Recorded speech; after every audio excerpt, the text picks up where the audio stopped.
going to be a hobby. So I just went crazy stabbing her. There's blood everywhere. And I was like, even if we killed 100 people, who's really going to miss them? This is 18-year-old Robert Bever and his 16-year-old brother Michael Bever. They killed 5 people in a familicide, and 1 was injured. At around 11:30 p.m. on July 22, 2015, police were alerted to 709 Magnolia Court by a 911 phone call made by 12-year-old Daniel Bever, who stated his brother was attacking the family. When police arrived, they saw blood around the porch of the house. They knocked on the door, heard a faint voice calling for help. A medical examiner determined that the common cause of death was multiple sharp force injuries. Autopsies revealed the victims died between the late hours of July 22nd and the early hours of July 23rd. The victims were identified as David, 52-year-old father; April, 44-year-old mother; Daniel, 12-year-old brother; Christopher, 7-year-old brother; Victoria, 5-year-old sister; and one sister, Crystal Bever, 13-year-old, who was injured, survived. So like I said, we wanted to kind of talk about what happened last night. Can you kind of run me through what happened? Okay, just last night? Well, okay, let's do this. Let's go back to the beginning, because we know some crazy stuff happened last night, and I've heard and talked with your brother, and I know that you guys kind of talked about it before and had some planning. So start there, where you came up with the idea and what you were thinking and what happened. Okay, well, it actually was when I was about 13, and I had always, my parents always beat me until I wished I was dead, but then I had this idea, what if they were dead instead? And so I just kept that thought in my head for some years, and then I finally convinced my parents to let me leave the house and walk down to Michael Tech and get a job. So I started saving up money, got a few $1,000s because I didn't have any bills, bought some leisure stuff, but I also started buying body armor. And I was buying body armor on the off chance that I would ever get to use it, like if I could ever get out of there. But after so many months, I quit Michael Tech, and I was like, okay, I figure I have about enough money now to make this happen.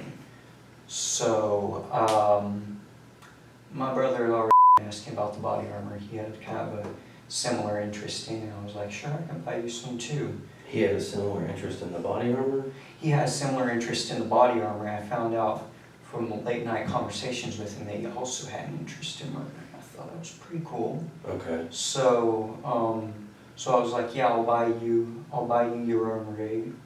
And the packages kept coming. I kept having body armor showing up, and my parents were like, why are you stockpiling body armor? I never told them.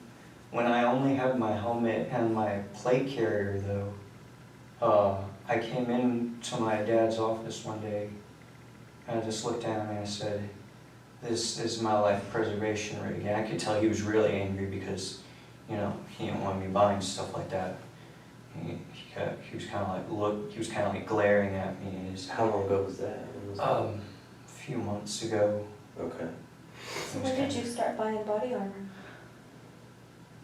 I bought the plate carrier, I think it was either really early this year or sometime last year. Okay. And I had to agree to some kind of little waiver that apparently nobody pays attention to that said, yes, I'm over the age of 21. It's like, well, you actually only have to be 18 to buy body armor, but for some reason it said, yes, I am over the age of 21. And so I was worried for a while. I didn't buy anything else because I wasn't sure if I was even going to get this plate carrier. And I was like, well, I have to do this without body armor. Okay. Anybody could lay me out. But then he arrived, and I started getting more bold about it. I bought myself a helmet from this veteran. Did you meet him online or something, or how did you? I didn't actually know him, but I could tell this guy wasn't like a seller who was reselling old helmets he found. This was like the only one he had in stock. Okay. Same with my brothers. These were Was that on eBay? Yeah. Okay. Yeah. But these were personal sellers, and I thought it was really nice that they would sell me these helmets. And his ended up being too big because when the Chinese faceplates got here, they wouldn't fit under his helmet. And it was like sticking out, and he was like, I can't see out of this thing. So I was like, okay, after we kill him, I'll take a saw and I'll cut the corners off so it fits in there. And he's like, okay, fine. So that's why we weren't wearing the masks when we were caught, because I never had time to doctor them. Okay. This is a declaration of war, disguised as a statement of fact. He's not hiding his preparations, he's flaunting them. By calling it his life preservation rig, he reframes a weapon as a shield, directly challenging his abuser.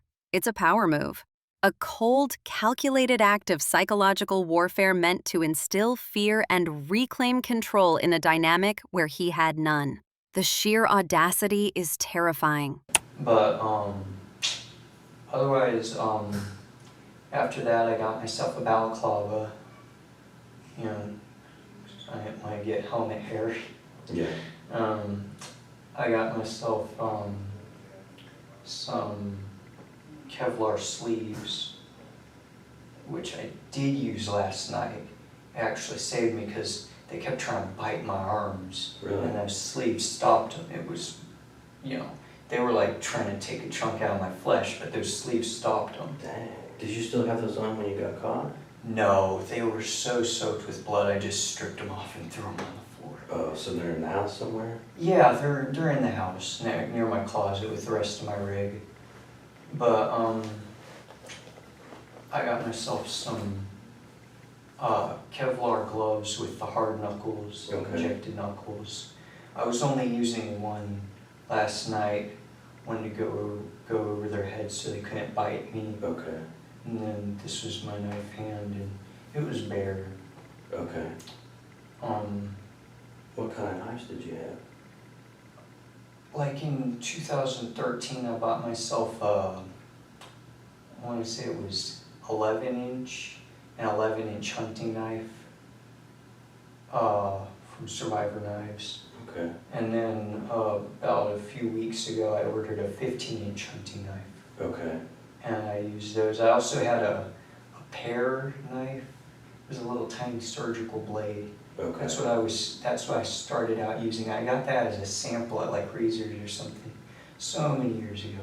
Okay. I don't know why I held on to it, but it broke. I tried to use it. Okay.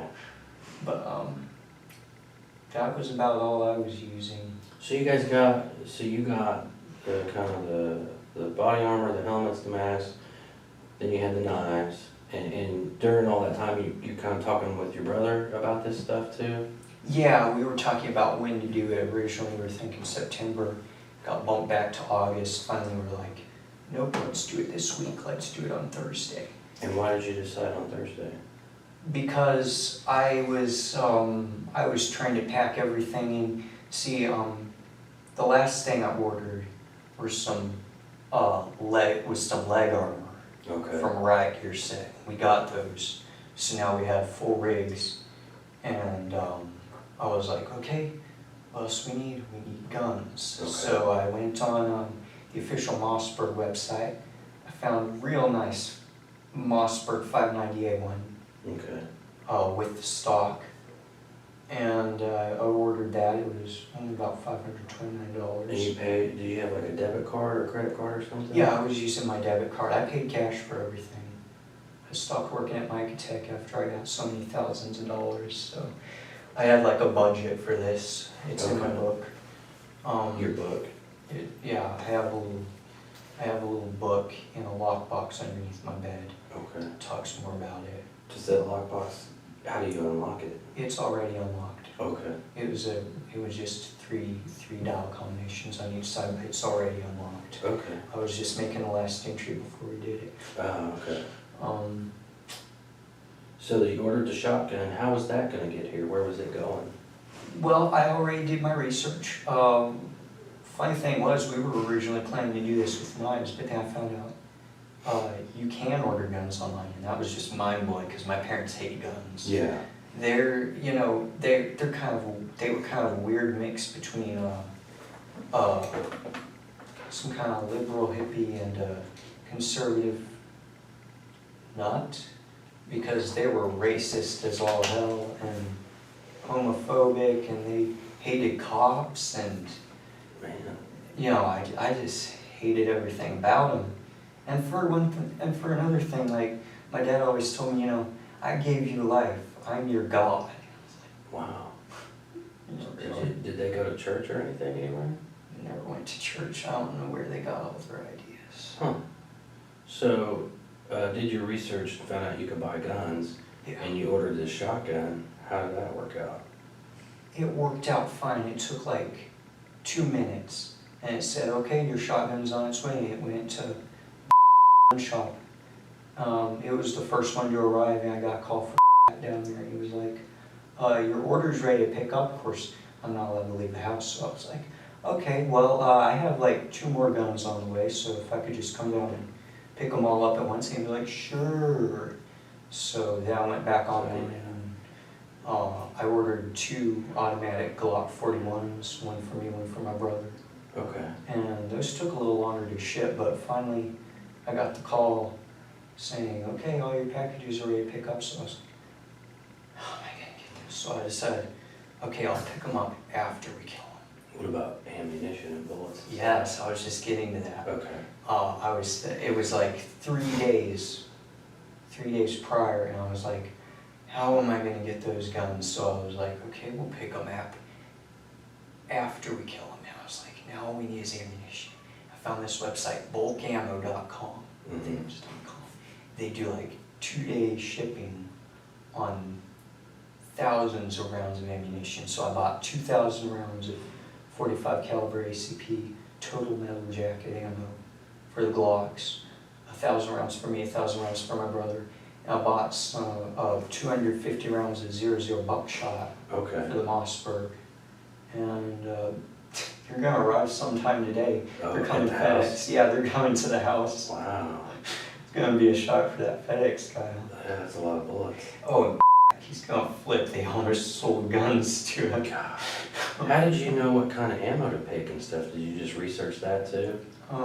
Because my parents hated guns so much, that kind of made me a gun enthusiast. Oh, I've okay. always liked guns. Okay. Um, I like guns too. They're pretty cool. I mean, we get to shoot a lot. What, I wanted to join the Marines for a while, but my parents were like, "You want to throw your life away?" huh.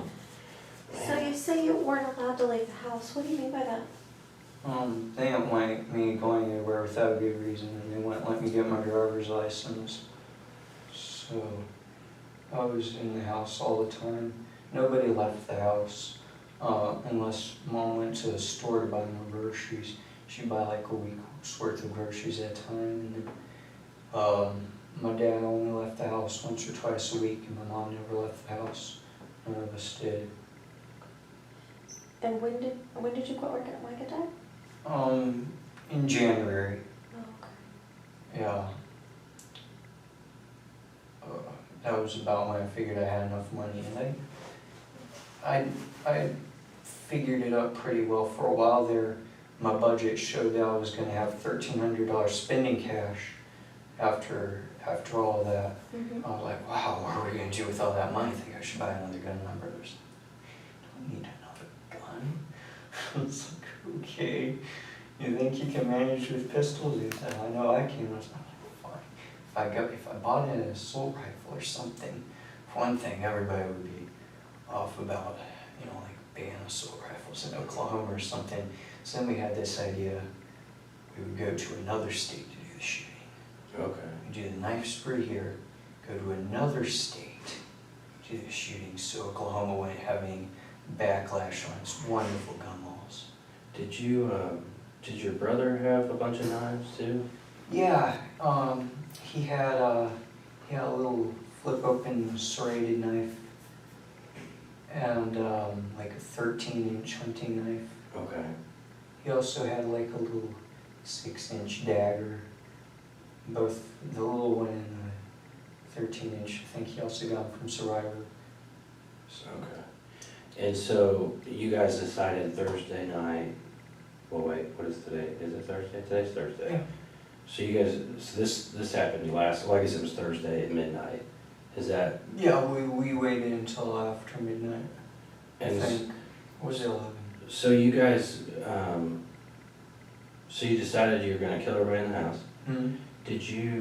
How did you plan that out? Who was doing what? Did you like plan all of it out and this is how we're gonna do it and this is? Yes, we had every single little detail planned out. Can you tell us about those? Yeah. First, after midnight, after everyone was in bed except my mom and my sister, Michael was going to invite my sister back to the room. He was taking one of his old laptops apart, and he was going to show her, and I was going to sneak up behind her, put my glove over her mouth, and slit her throat.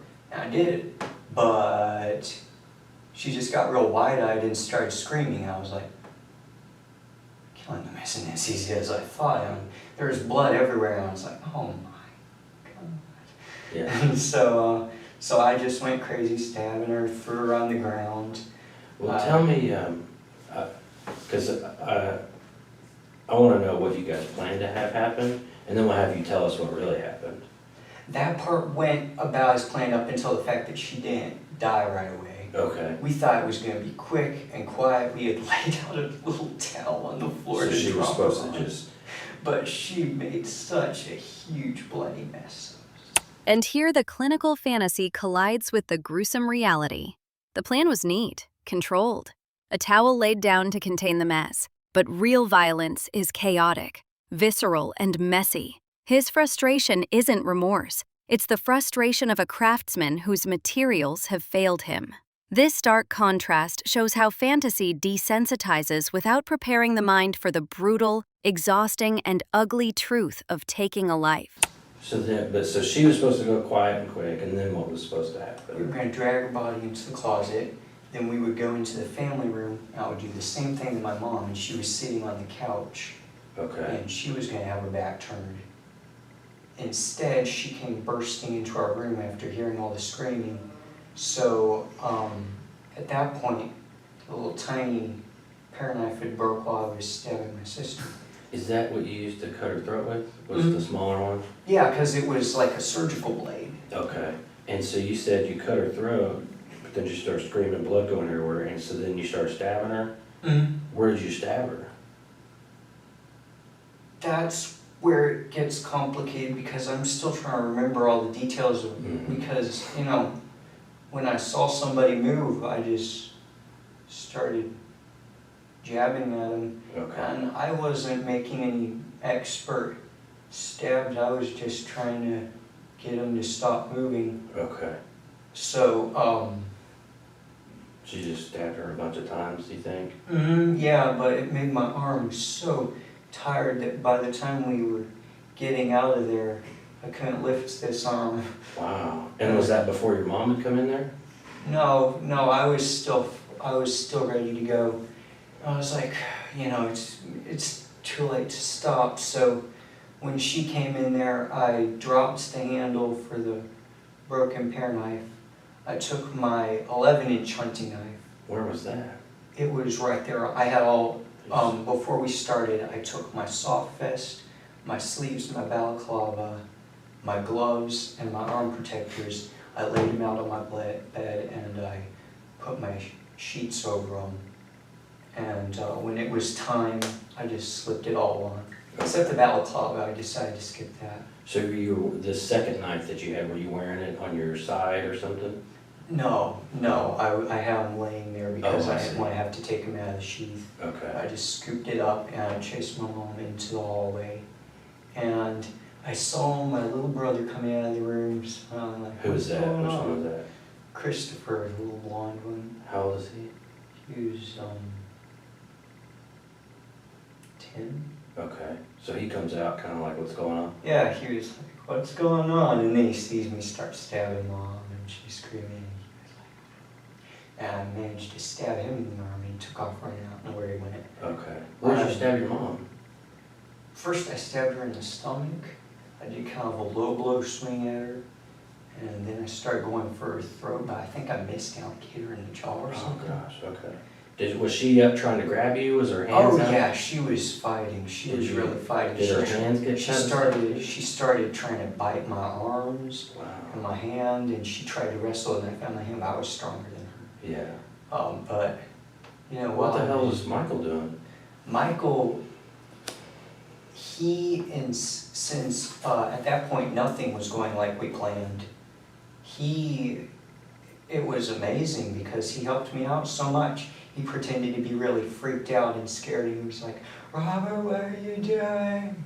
And Mom was screaming, "Call the police." And Michael was like, "I'm calling the police, I'm calling the police." And as I was walking away from her, and Michael whispered in my ear, "Michael." So, okay. and yeah, the whole time nobody knew he was in on it until he took out his knife and started stabbing my little brother and sister too. So you stabbed Mom in the hallway. But she was still alive, and I dropped that knife next to her because I Was the sister, is it the first one? Mm-hmm. Was she dead? I thought she was. I really thought she was, but I lost track of her at that point. Okay, so then let's go back to Mom. So then, I thought that she would just lay there and bleed out. So I just tossed that knife aside. My hand was starting to get tired, and I just had to wrestle with her. I had these bite indentations in my Kevlar sleeves. okay. I was like, wow, glad that didn't go through. Man. My little brother and sister barricaded themselves in the bathroom and locked the door. My other brother barricaded himself in my dad's office. And Michael came up and started hammering on the doors and he was like, "Let me in, he's gonna kill me." And they opened up. And so my brother took the ones in the bathroom. I came in and gave him a few stabs to make sure they were down. In the bathroom, what did, you said Michael took the ones in the bathroom, what did he do? He stabbed him a few times. I mean, he didn't have the arm strength I had or something because it wasn't enough. They were still laying there screaming, but he was like, he was like holding his hand and he was like, What did, Which two were there? Victoria, second littlest girl, and Christopher, the one I had stabbed in the arm earlier. So Victoria's how old? She was 5. And Christopher is 10. and they're in the bathroom, Mm-hmm. and he gets them to open the door. Mm-hmm. And do you both go in, or are you just kind of still in the hallway and he goes in? Well, I was waiting for my other brother to open up my dad's office door. I was going to take that one. And but, which brother was in there? I'm sorry. Daniel. Okay. Too many brothers and sisters. I think they were doing it for the tax benefits because they hated all of us. They would, I mean, my 10-year-old brother, like, he didn't, like, turn off the upstairs. Like, he had a similar situation I had when I was his age. That's so weird. When I was his age, I forgot to turn off the light in the game room upstairs before I came down. So my dad grabbed me by the shirt, and he picked me up, and he dragged me up the stairs, and he threw me on the ground. He was like, "That costs money." And with my brother Christopher, he dragged him down the stairs and started kicking him around on the floor. And How long ago was that? with him, earlier this year. See, I was really getting fed up with it. Why didn't you ever, like, call the police or something? About 3 years ago, my mom slapped me so hard I left cuts down both of my cheeks, and I took pictures on my phone. And I had the lady from Youth Services in my contacts because I knew everybody down at the Justice Center. I volunteered there, and I was like, okay, I gotta end this. But I didn't send it because I was like, no, someday I'm gonna take care of this myself. And I was like,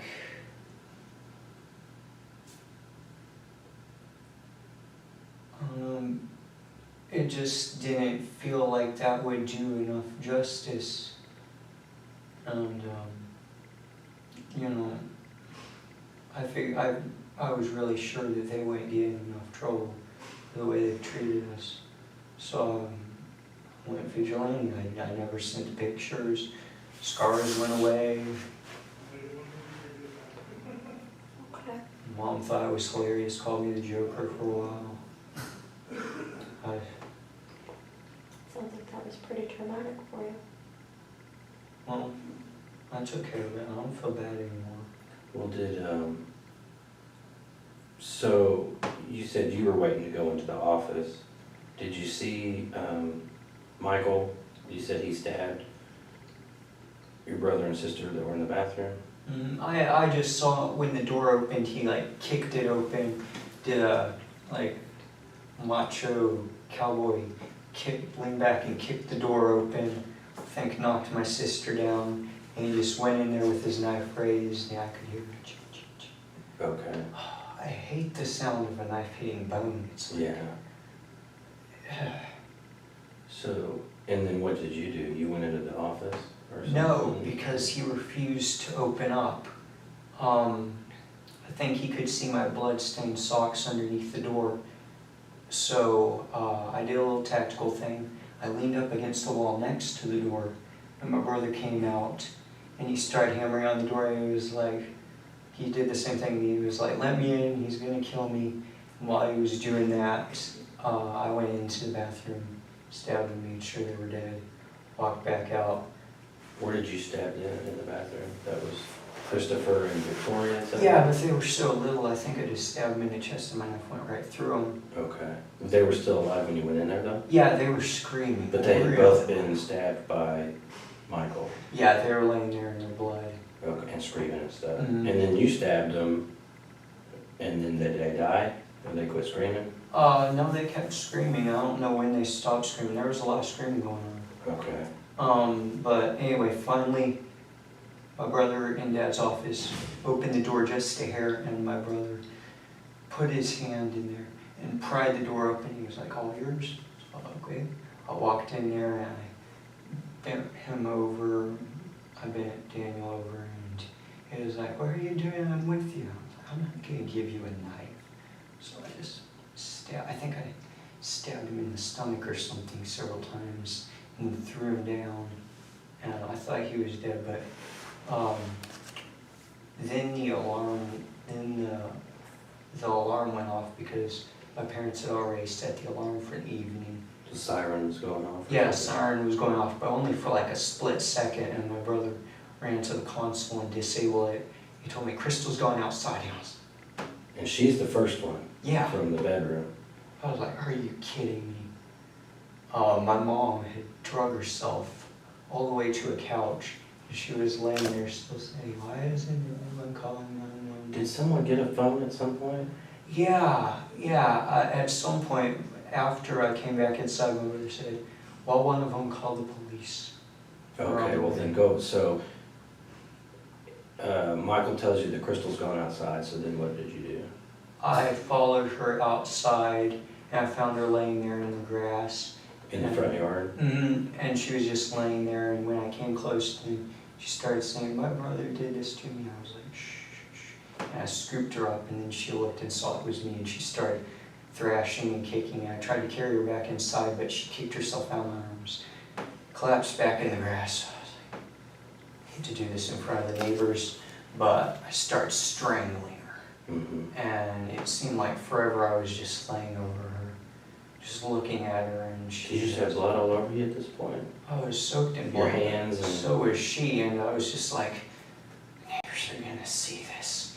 But I just laid on top of her throat for a while until she made a gurgling noise, and I thought, that's gotta be it. So I was so tired I could barely stand up. I pulled myself up and I staggered back inside, and I just left her there. I was like, I can't move from inside. I came back inside, and I was still holding my 15-inch hunting knife. I had switched to that one because it's a straight blade. Mm-hmm. Stabbed through them a lot easier than the other one because it was kind of curved. Just like for scanning or something. It didn't stab as well as this one. So I was holding that one, and while my brother was telling me something about, well, one of them called the police, because now they're coming. He said it was on his phone. Somebody had called 911, so he said he just destroyed the phone. And he said, we gotta forget the ammo, we gotta forget the guns, we gotta get out of here. And then I heard this voice go, Robert. And it was my dad coming down the stairs. After all this, he's finally woken up. He was asleep upstairs. And he started coming down. And I was like, c'est la vie. I walked back into my room and waited for him to come around the corner.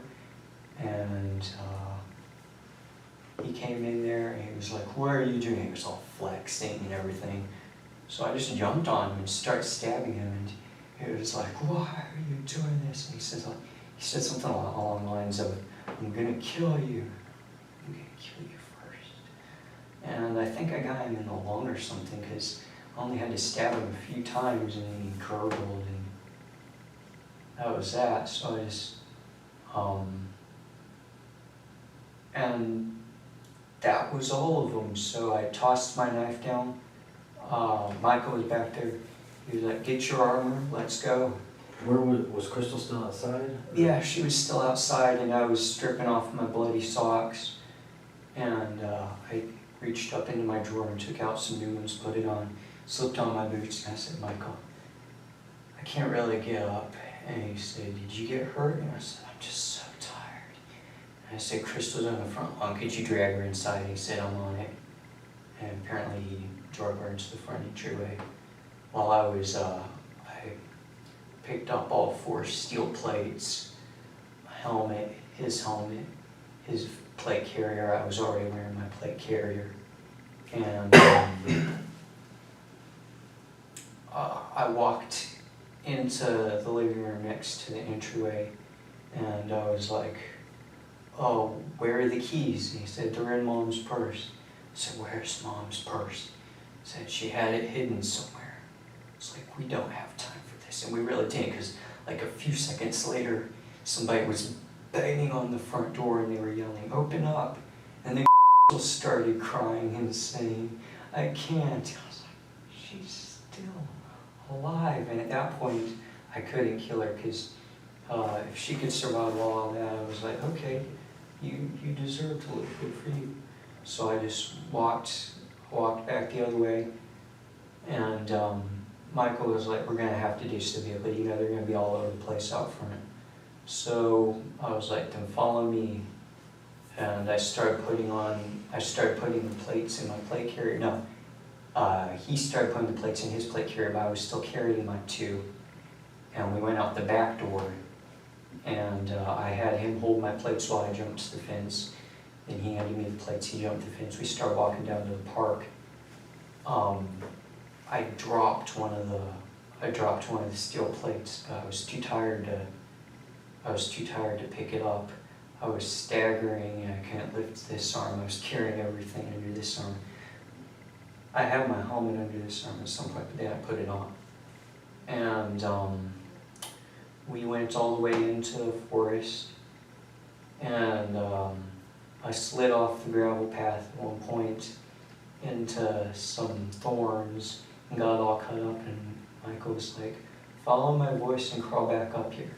And I used my plate to heave myself up. I was like, claw myself up. And I finally got back up on the path, and I was just laying there for a moment.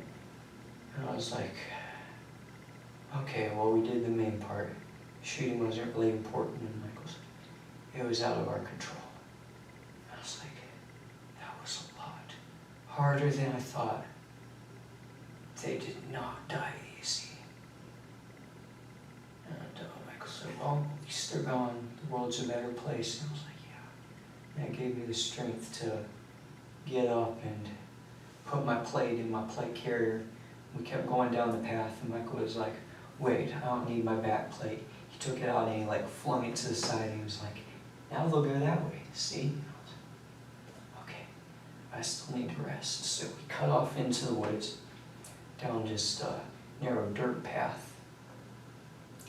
And then after we felt like we had gone far enough down there, we stopped on a riverbank and laid down, and I stripped my steel plate carrier off, because it was getting too heavy on my chest and I couldn't breathe. I was wearing the soft vest under my shirt, and then I was wearing a plate carrier, and it's fine for walking, but laying down those plates. Mm-hmm. You know, I'm just too small of a person to hold that kind of weight. So I stripped it off and left the plate carrier, and Michael was like, "You gonna leave your plate carrier?" And I was like, "No, I might carry it." I said, "I just need to rest for a moment." So I took my helmet off and I laid it down and I used it as a pillow. I don't know how long I laid there. Michael started throwing up and I was like, "Yeah, just give it a moment, you'll be fine." I patted him on the back and I said, "It was a pleasure doing this with you. You're the only one who understands." And then we saw flashlights, and so I said, "Lay down and be very still." So we did, and that's when we got caught. Okay.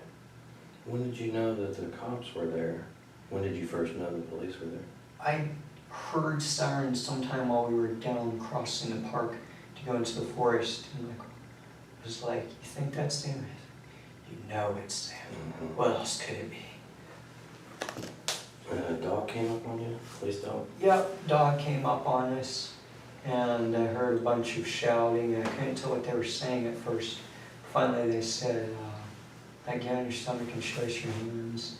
And we both complied and said, "Yes, sir." Showed them their hands, and then one of them like yelled "knife boot" or something, and the dog started attacking my brother.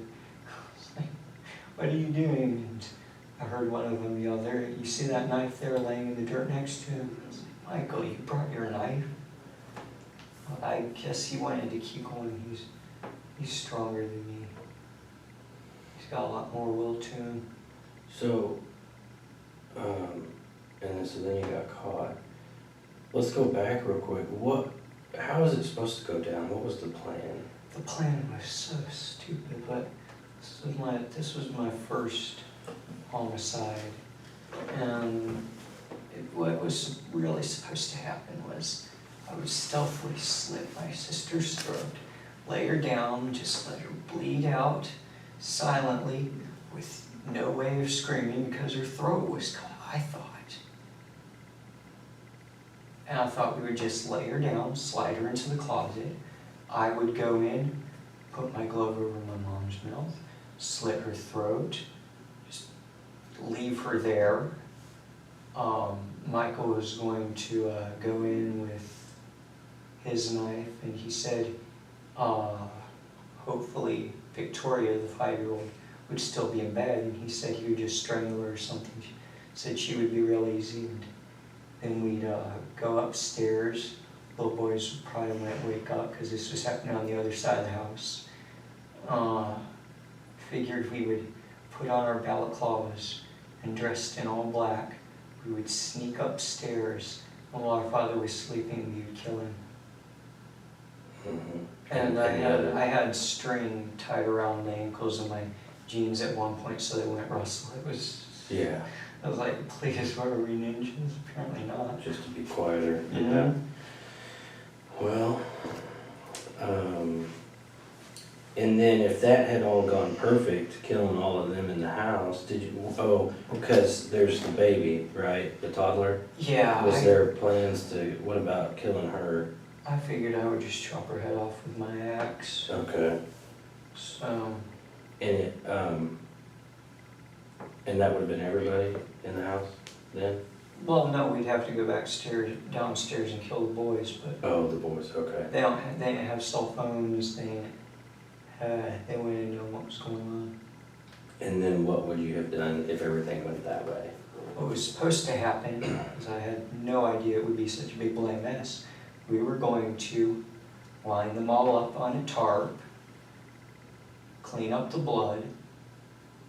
I was going to make a video interview with me and Michael in front of the bodies, talking about why we did this, what our future plans were, a little bit of background about it.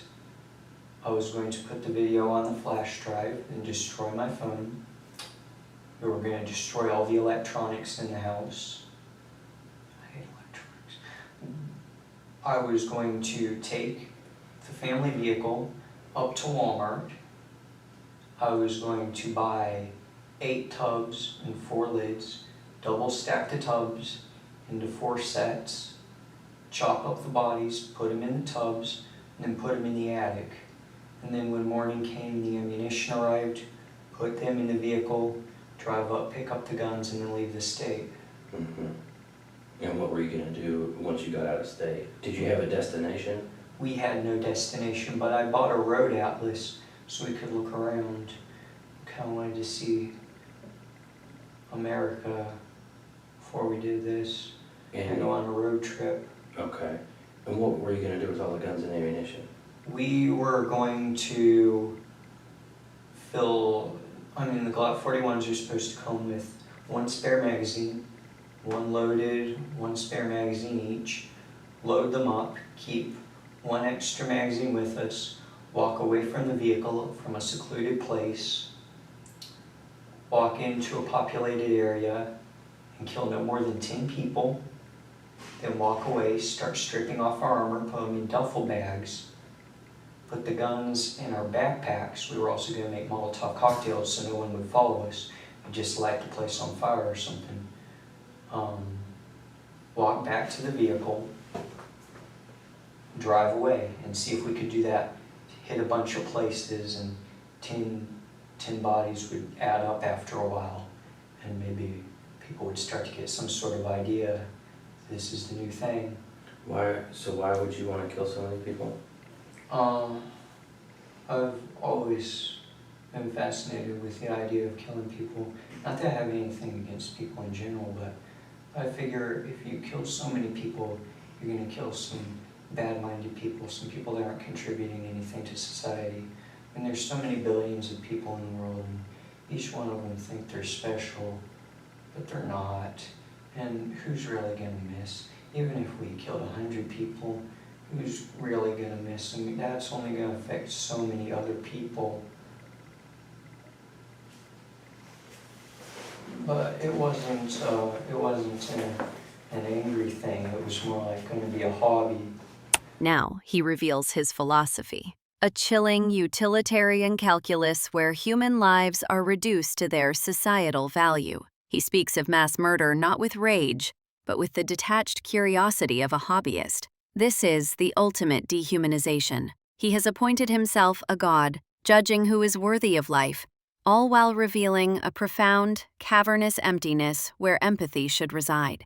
The casualness is perhaps the most disturbing part. We figured it up, and if we had managed to kill some people at another location, we would have fit like 5 different categories of murderers. We would have been like murder superstars or something. Which categories were you gonna fit? Family side, pseudo commando, spree killer, and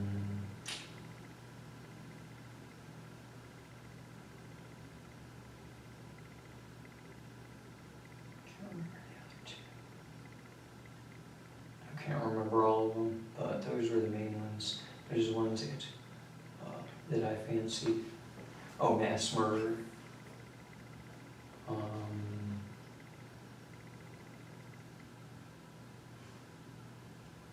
Can't remember the last. So you were gonna make this video? Yeah. And what was this video? What were you gonna say?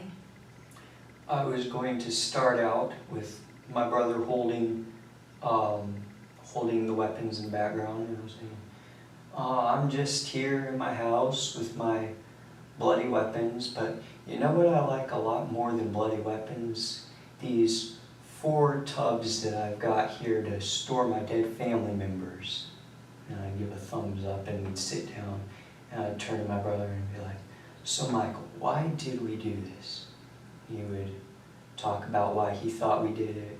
We'd compare thoughts, and I didn't really have it planned. I just knew it was going to be good. Because whenever me and my brother sat down, we could brainstorm. Okay. Did you think so this video would become like kind of a pop culture thing and people would want to see it? Yeah, we were planning on making 2 versions actually. One that just showed the tubs. It could be put on YouTube or something. The other one would show the bodies. Okay.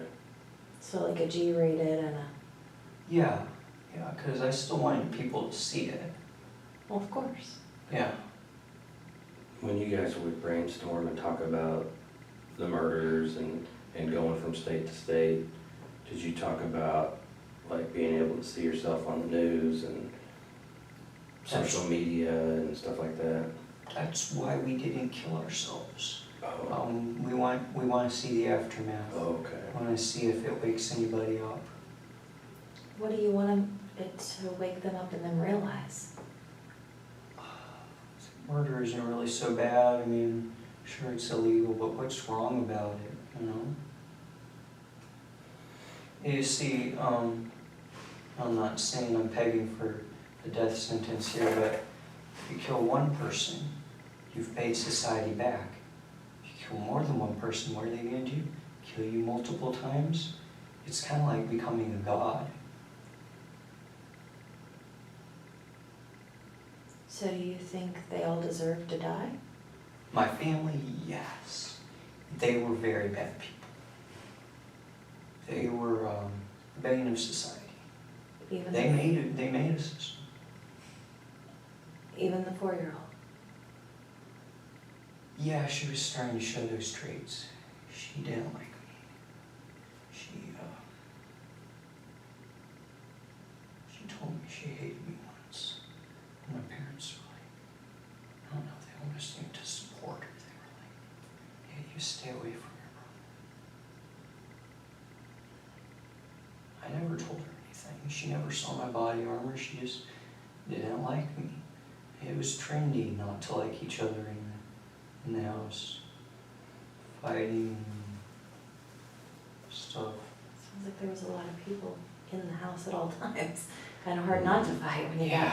Well, 18 years being cranked up with all those people. So who did you kill?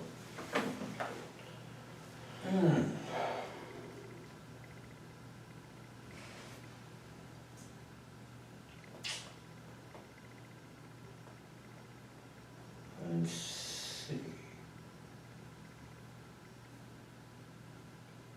I know 5 of them died. Shoot. Or who did Michael kill? I want to give him credit for 2 of them. Which Christopher and Victoria. I mean, they were still alive screaming, but they were already bleeding all over the place. They were little. It had taken very long. Those were the 2 in the bathroom? Mm-hmm. And That's the 2 youngest? Yeah. so you want to give him credit because they were already bleeding and screaming. Did he stab each of them multiple times? I think so, yeah. Were there some significant areas that he hit, or do you know?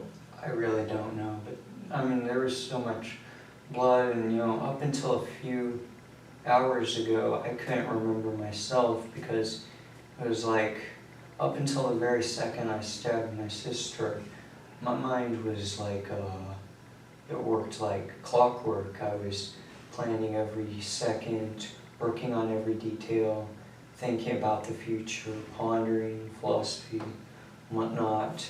But the second I stabbed her, my mind went blank, and all I could do was keep stabbing people, and I wore myself out.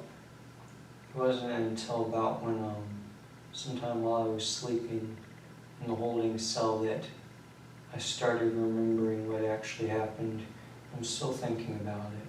So if he killed those 2, then that means you killed Mom and Dad and Daniel? Mm-hmm. Okay. How do you know that you killed those 3 people? I saw their bodies. I saw them not moving. 2 of them gurgled. With Daniel, I think I got him through the lungs at one point, and Michael was like, whoa, I didn't even know you could do that, because once I got him through the lungs, he just collapsed. He was dead right there. Okay. When you stabbed your mom, you said you kind of stabbed her in the stomach. Well, let me just ask it this way, I guess. When you were stabbing people, your intent was to kill them? Mm-hmm. Okay. What about Michael? When he was stabbing people, was that his intent? Was to kill people? Well, that was the plan. He was supposed to kill he was supposed to kill so many of them, I was supposed to kill so many of them. When we were doing the shootings, he would take 5, I would take 5. Nothing went to plan. But you guys had talked about that, and he had said, yeah, I'm gonna kill so-and-so, and I'm gonna kill this many people at this point. Is that kind of how that happened? Yeah. Did you get any cuts on your hand from stabbing, when you were stabbing people? No, I walked out of the house without a cut on me. I got all of these scrapes and cuts and stuff from when I collapsed while we were running. I had stripped I had stripped the sleeves and gloves off, and that left my arms exposed. Was there ever a time when you guys were planning this, or while it was going on, that Michael tried to stop you and said, this is dumb, or it's wrong, or anything like that? No, he was my strength. He always told me this is what we were meant to do. Mm-hmm. At one point I did tell him, you know what, let me wait until I said, maybe someday I'll get out of here, and maybe I'll get some military experience or something so we can do this better. And he was like, what the hell are you talking about? And I was just like, you're right, I can't leave you here, and I don't know when I'll get out of here. So. Was there ever another time where you wanted to back out? No, I always knew we were going to do this. Did you ever talk to anybody else about this besides Michael? No, I mean, in general, I talked to some people about murder. There was this girl at work, I thought she was like me, until I found out that she just liked to take stuff from people. She liked to get pregnant all the time, and she liked to take people's money. I gave her $40 myself, which I very much regret, but she liked talking about murder with me. I liked talking about murder. She would get threats at school sometimes, and she was crying, and I told her, why don't you let me kill them? And she was like, I'll take care of it myself. I said, are you going to kill them? She said, probably not. I was like, that's so weak. And that was one of the last times we talked. What was her name? Emily. She from here in VA or somewhere else? Yeah. She lives in the neighborhood I used to live in, actually, a few houses down. Where did you used to live? Huh? And where was that? The Indian Springs. Where this thing happened? Oh, where this happened? No, the other Indian Springs, one with like the red brick entrance. Oh, okay. You know, while I'm going downhill. So, do y'all have any other family here? I have an uncle somewhere out there. 2 uncles actually. One of them ex-Navy. An aunt, I don't know if she's still in Kansas. A grandmother in Missouri and a grandmother in Florida. Another aunt, I think, is in Florida. The uncles, are they here? Like in Oklahoma? One of my uncles, I think, is. Okay, what's his name? Okay. Okay. Yeah. Was there anybody Do you else? know- Go ahead. I was gonna say, do you know where he works or anything about him? All I ever knew is that he liked guns too, and I didn't really get to talk to him about it, but I always admired him for that. Okay. Go ahead, I'm sorry. Was there anybody besides you talked to about killing people?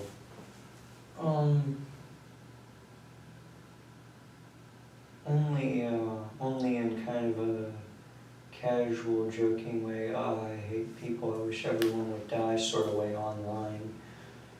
But I don't really like talking to people online because they like to pretend to be people that they weren't. It's like, oh, I bet you're just some fat slob on the other side of that screen who's never going to kill anyone. Do you have a computer of your own? I have two laptops. Where are they? One is next to my PS4. The other one is on the shelf in my closet. Okay. Do you use one or both, or is like one an old one or a new one or something? One of them is an old one that I stopped using when I got the new one, but I accidentally dropped the new one time and crashed the hard drive, so I had to go back to using the old one for a while, but then I bought a new hard drive for it. For your new one? For the new one, yeah. Okay. Do you have, is it password protected, your laptops? Oh, yeah. Would you tell us the password for those? Mm-hmm. Okay. You got it. Maybe. My phone is like phone print box. Oh, is it like an iPhone or something? It's a Galaxy S6. And it reads your fingerprint? It reads my fingerprint. Oh, okay. But could you put in a code if you can't get it to do the fingerprint? Yeah, it's the same password actually. Oh, okay, What's cool. your password? That's a long password. All of my other passwords are randomly generated hexadecimal byte. They're just a bunch of letters and numbers that I can't memorize. I've got a notepad with it all on there though. Oh, And that's the same one for your phone also? Yeah, for both laptops and the phone. Do you know if Michael ever talked to anybody else about this? I don't think so. He never had a job, so he talked to fewer people than me unless he talked to anyone online, but I don't know anything about that. Either one of y'all get in any groups online or? No. Just like to follow what's going on with the Marines and Deputy Med and others who served in Terminal Lance and Citizens Against Cop Block. I just follow those pages though, I'm not like an active member.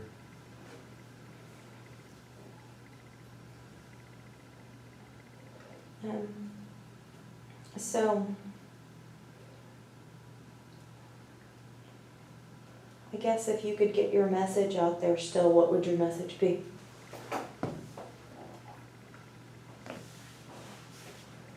If you know someone who isn't contributing to society, kill them. There's too many people in the world as it is. Every day there's more people in the world than there has ever been before, and they don't matter.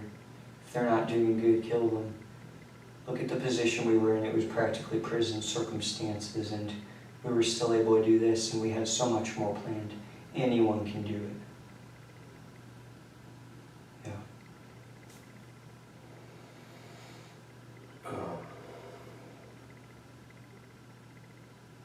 So what do you want to do now? I don't know. This is all I ever thought about. I mean, if I could just like go to prison, do community service, maybe get back to writing, die someday, and hope somebody remembers. And after the storm of violence, silence, emptiness. The grand plan, years in the making, is over, and all that remains is a void. His goal now shifts from action to legacy, a desperate, hollow hope that somebody remembers. This is the tragic endgame for so many like him, the pursuit of infamy as a pathetic substitute for a life of meaning. The mundane wishes for his future, writing, community service, are a stark and heartbreaking contrast to the horror he has unleashed. What do you think that Michael should do now? He said he doesn't care. He said he didn't care if they shot him on sight. I mean, the dog got him, but they didn't shoot him, so. He never said what he wanted to happen, though. He said he didn't care, so that's up to him. What do you think should happen to him? I think he is stronger than me in will. He stayed much calmer than me, and he kept me going when I was feeling weak, and I think that he should be, if there was any way to rehabilitate him, he really deserves to be somebody's mentor in the world so he can make more good people, more useful people in the world.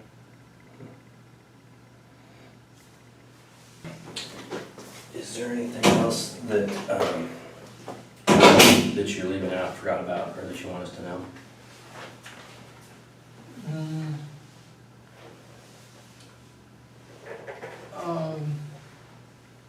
No, I think that's it.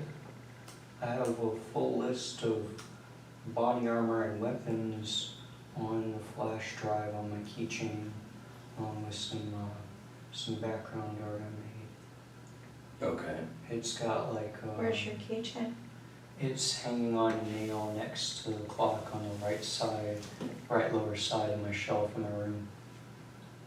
And then you've got the notepad that's under your bed in the lockbox. Mm-hmm. And that's got kind of some writings about this? I called it literary documentation. It's written kind of like a story / diary, but it's just, I was documenting what happened, and I made a list of the prices for all the body armor that we bought, and I made some diagrams for some bombs I thought up. How old are some of the how far back does that go? It only goes back about 11 days. I started documenting it. I started documenting it midway through our planning because I was like, you know, if we die, no one's gonna know what happened. Nobody's gonna know why this happened. They're not gonna know half of it. So. Okay. Robert Bever eventually pleaded guilty to all counts and was given 5 life sentences without the possibility of parole, along with an additional life term on September 7, 2016. Michael Bever's trial began on April 16, 2018. He was found guilty on May 9th. 3 months later, he was given 5 life sentences with the possibility of parole after 225 years. Robert Bever tried to attack 2 prison officers at Joseph Harp Correctional Center in the prison day room. On November 17, 2020, Robert Bever was sentenced to 3 more life terms, bringing his total to 9.